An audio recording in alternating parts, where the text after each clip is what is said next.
इतिहास अक्सर विजेताओं की कलम से लिखा जाता है, लेकिन एक गवाह ऐसा भी है जो बिल्कुल निष्पक्ष है, जो हर साम्राज्य के उदय और पतन को, हर जीत और हर हार को बिना किसी भेदभाव के दर्ज करता है।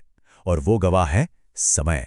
आज के सफर में हम भारतीय उपमहाद्वीप के इतिहास के पन्नों को पलटेंगे और उन गूंजों को सुनेंगे जिन्होंने आज के वर्तमान को आकार दिया है।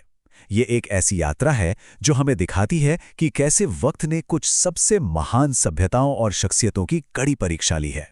एक बहुत ही मशहूर दार्शनिक विचार है कि वक्त इस दुनिया का सबसे बड़ा और सबसे क्रूर कहानीकार है। और सच कहें तो यही बात हमारे आज के इस पूरे विश्लेषण की बुनियाद है। समय एक ऐसे शाश्वत गवाह की तरह काम करता है जिसने इस उपमहाद्वीप की अनगिनत जीतों, बलिदानों और भयानक त्रासदियों को अपनी आंखों से देखा है। आगे बढ़ते हुए हमें बस ये याद रखना है कि कैसे समय ने हर एक युग को अपनी एक अलग और कभी-कभी बेहद क्रूर कहानी में पिरोया है। तो आज हम जिन अहम पड़ावों से गुजरेंगे वो हैं: पहला, प्राचीन नींव और खोए हुए शहर; दूसरा, अजय राजपूत स्वाभिमान; तीसरा, शाही भव्यता और उसका पतन; चौथा, क्रांतिकारी युवा; और आखिर में विचारधाराओं का वो दुखद टकराव। चलिए शुरुआत करते हैं हमारे पहले पड़ाव से, प्राचीन नींव और खोए हुए शहर, यानी सिंधु घाटी का रहस्य। जरा समय के पहिए को 4500 साल पीछे घुमाते हैं। सिंधु घाटी के लोग उस समय भी मानो भविष्य में जी रहे थे। उन्होंने पकी हुई ईंटों का इस्तेमाल करके एक ऐसी शानदार ढकी हुई ड्रेनेज व्यवस्था बना ली थी जिसकी मिसाल उस वक्त पूरी दुनिया में कहीं और नहीं मिलती। ये एक ऐसा समाज था जो अपने समय से इतना आगे था कि आज भी इसके बारे में पढ़ना किसी चमत्कार से कम नहीं लगता। लेकिन जैसा कि हमने शुरू में कहा था कि समय बड़ा क्रूर होता है। इतनी कमाल की तकनीकी प्रगति होने के बावजूद बदलती जलवायु और सूखती नदियों ने धीरे धीरे इस पूरे के पूरे महान साम्राज्य को इतिहास के पन्नों से ही मिटा दिया। अब आते हैं दूसरे हिस्से पर, अजय राजपूत स्वाभिमान और महाराणा प्रताप का वो ऐतिहासिक प्रतिरोध। प्राचीन शहरों के पतन से निकलकर हम सीधे 16वीं शताब्दी में आते हैं। अरावली की पहाड़ियों ने एक ऐसे संघर्ष को देखा जिसने इतिहास में स्वाभिमान के मायने ही बदल दिए। 1567 में चित्तौड़गढ़ के पतन और वहां हुए उस भीषण कत्लेआम के बाद मुगल साम्राज्य के विस्तार के खिलाफ युवा प्रताप ने अपने राज्याभिषेक के वक्त कुछ बेहद कठोर कस्में खाईं।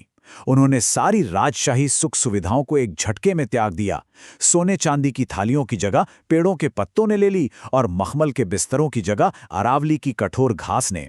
महलों को छोड़कर जंगलों को चुनना ये वाकई एक बहुत ही असाधारण और कड़ा फैसला था। उनका यह कथन कि मैं घास की रोटी खा लूंगा लेकिन इस मिट्टी की मर्यादा कभी नहीं बेचूंगा, ये महज एक वाक्य नहीं था बल्कि उनका जीवन बन गया था। संघर्ष का एक ऐसा भी दौर आया जब उनका परिवार कई कई दिनों तक भूखा रहा। ऐतिहासिक स्रोतों में एक वाक्य का जिक्र है कि जब घास के बीजों से रोटियां बनाई गईं और उनकी छोटी भूखी बेटी वो रोटी खाने ही वाली थी कि तभी एक जंगली बिलाव उसे छीनकर भाग गया। ये सोचने वाली बात है कि उस पिता पर क्या गुजरी होगी। लेकिन उस पीड़ादायक पल में भी प्रताप का संकल्प टूटा नहीं बल्कि और ज्यादा फौलादी हो गया। उनके लिए जीवन के किसी भी कष्ट के आगे अपनी मातृभूमि की मर्यादा का सौदा करना नामुमकिन था। ये प्रतिरोध केवल जज्बातों पर नहीं टिका था बल्कि इसके पीछे एक बहुत ही शानदार कूटनीति और सैन्य रणनीति थी। हल्दी घाटी के उस संकरे दर्रे का इस्तेमाल करके उन्होंने 80,000 सैनिकों वाली विशाल मुगल सेना के संख्या बल को एकदम बेअसर कर दिया।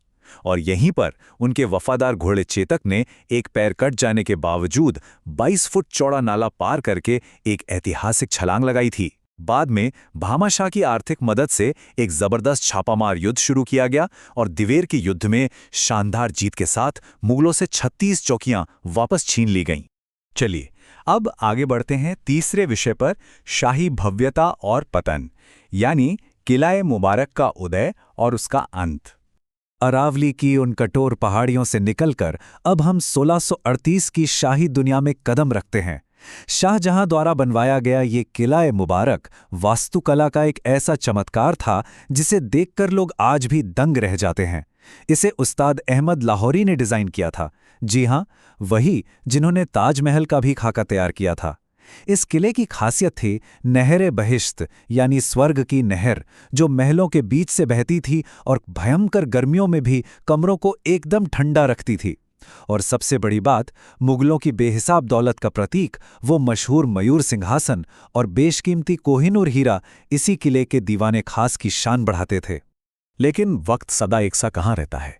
ये समय रेखा एक जन्नत के खंडहर में तब्दील होने की बहुत ही दर्दनाक कहानी बयां करती है। 1648 में जो किला धरती का स्वर्ग बनकर तैयार हुआ था, 1739 में उसे ईरान के नादिर शाह ने बेरहमी से लूटा, मयूर सिंहासन और कोहिनूर दोनों अपने साथ ले गया। और अंततः 1857 आते आते अंग्रेजों ने इसके बचे कुचे महलों को भी तबाह कर दिया और मुगलों के आखिरी बादशाह बहादुर शाह जफर को उसी किले में देशद्रोही करार देकर निर्वासित कर दिया। एक महलों की दुनिया का ऐसा खौफनाक अंत। अब बात करते हैं चौथे अध्याय की, क्रांतिकारी युवा, जहां हम भगत सिंह की उस ज्वाला को समझेंगे जिसने पूरे देश को जगा दिया। साम्राज्यों के इन खंडहरों से उठकर भारत का इतिहास 20वीं सदी में एक बिल्कुल नए मोड़ पर आ गया। ब्रिटिश हुकूमत के जुल्मों ने एक ऐसी युवा पीढ़ी को जन्म दिया जिसे सिर्फ मिन्नतों या प्रार्थनाओं पर भरोसा नहीं था।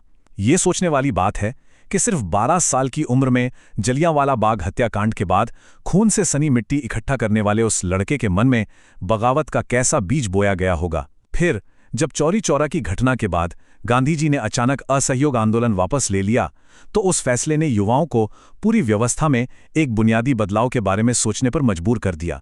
और इस पूरी कहानी में आखिरी चिंगारी साबित हुई उनके पिता समान नेता लाला लाजपत राय की लाठीचार्ज में हुई मृत्यु, जिसने इस बगावत को एक भयंकर ज्वाला में बदल दिया। और सैंडर्स की हत्या उसी का नतीजा थी। उनका वो बहुत ही मशहूर कथन है, बहरों को सुनाने के लिए धमाकों की जरूरत होती है। 1929 में केंद्रीय असेंबली में जो बम फेंका गया था, उसका मकसद किसी की जान लेना बिल्कुल नहीं था। असल में वो बम एक सोए हुए देश को जगाने और ब्रिटिश तानाशाही को एक सख्त चेतावनी देने के लिए था। इस धमाके और उसके बाद जेल में की गई उनकी लंबी भूख हड़तालों ने उनके क्रांतिकारी विचारों को देश के कोने कोने तक पहुंचा दिया। और महज 23 साल की कच्ची उम्र में उनकी उस शहादत ने पूरे देश की चेतना को जैसे अंदर तक झकझोर कर रख दिया। और अब हमारा अंतिम और 5वां पड़ाव, विचारधाराओं का दुखद टकराव, दृष्टिकोणों का वो आखिरी क्लेश जिसने इतिहास का रुख ही बदल दिया। स्वतंत्रता मिलने के साथ ही इस उपमहाद्वीप ने एक ऐसा खूनी विभाजन देखा जिसके घाव आज भी गहराई से ध्रुवीकृत हैं। इस दौर में दो बिल्कुल अलग और विरोधी विचारधाराएं सामने आईं। यहाँ हम ऐतिहासिक स्रोतों के आधार पर महात्मा गांधी और उनकी हत्या करने वाले नाथूराम गोडसे से जुड़े तथ्यों और उनके नजरियों को बिल्कुल तटस्थ रूप से समझेंगे। एक तरफ गांधी जी का दृष्टिकोण था जो आध्यात्मिक शक्ति और यौन ऊर्जा के संरक्षण में गहरा विश्वास रखते थे। नोआखाली के भयानक सांप्रदायिक दंगों के बीच उन्होंने अपनी इंद्रियों पर नियंत्रण परखने के लिए अपनी पोतियों के समान युवतियों के साथ निर्वस्त्र सोने जैसे बेहद साहसी और विवादास्पद व्यक्तिगत प्रयोग किए। दूसरी ओर सावरकर के हिंदुत्व के सिद्धांतों से प्रभावित गोडसे का नजरिया बिल्कुल उलट था। गोडसे का ये दृढ़ विश्वास था कि विभाजन के दौरान हो रहे भारी रक्तपात के बीच अहिंसा का रास्ता अपनाना राष्ट्र के लिए पूरी तरह से आत्महत्या करने जैसा है। इन ऐतिहासिक दावों और इसके पीछे की प्रेरणाओं को समझना बहुत जरूरी है। स्रोत बताते हैं कि गांधी जी के इन ब्रह्मचर्य वाले प्रयोगों से सरदार पटेल जैसे उनके अपने करीबी सहयोगी और नेता भी काफी चिंतित थे, क्योंकि उन्हें लगता था कि इससे स्वाधीनता आंदोलन की नैतिक साख पर असर पड़ रहा है। वहीं दूसरी तरफ गोडसे की प्रेरणाओं पर गौर करें तो कश्मीर पर हमले के बावजूद पाकिस्तान को 55 करोड़ रुपए देने की गांधी जी की जिद ने गोडसे के भीतर एक चरम आक्रोश भर दिया था। गोडसे को यह लगने लगा था कि गांधी जी की नीतियां एक अखंड और सैन्य रूप से मजबूत राष्ट्र के निर्माण में सबसे बड़ी रुकावट हैं, और इसी गहरे वैचारिक टकराव का अंत 30 जनवरी 1948 की उस बेहद दुखद हत्या के रूप में हुआ। सिंधु घाटी की उन पकी हुई ईंटों से लेकर लाल किले के वीरान खंडहरों तक, हल्दी घाटी के उस संकरे दर्रे से लेकर आज़ादी के उस रक्त रंजित बंटवारे तक, आज इतिहास के जो भी पन्ने पलटे गए हैं वो एक बात तो साफ कर देते हैं कि सच अक्सर बहुत जटिल और उलझावा होता है। तो आखिर में एक बड़ा सवाल यही छूट जाता है कि समय, जो दुनिया का सबसे बड़ा और सबसे क्रूर कहानीकार है, अतीत की इन जटिल गूंजों का अंतिम न्याय कैसे करेगा? ये वाकई सोचने वाली बात है। इतिहास की इन पड़तों से सीखना हमेशा जारी रहना चाहिए। इस विश्लेषण का हिस्सा बनने के लिए बहुत बहुत धन्यवाद।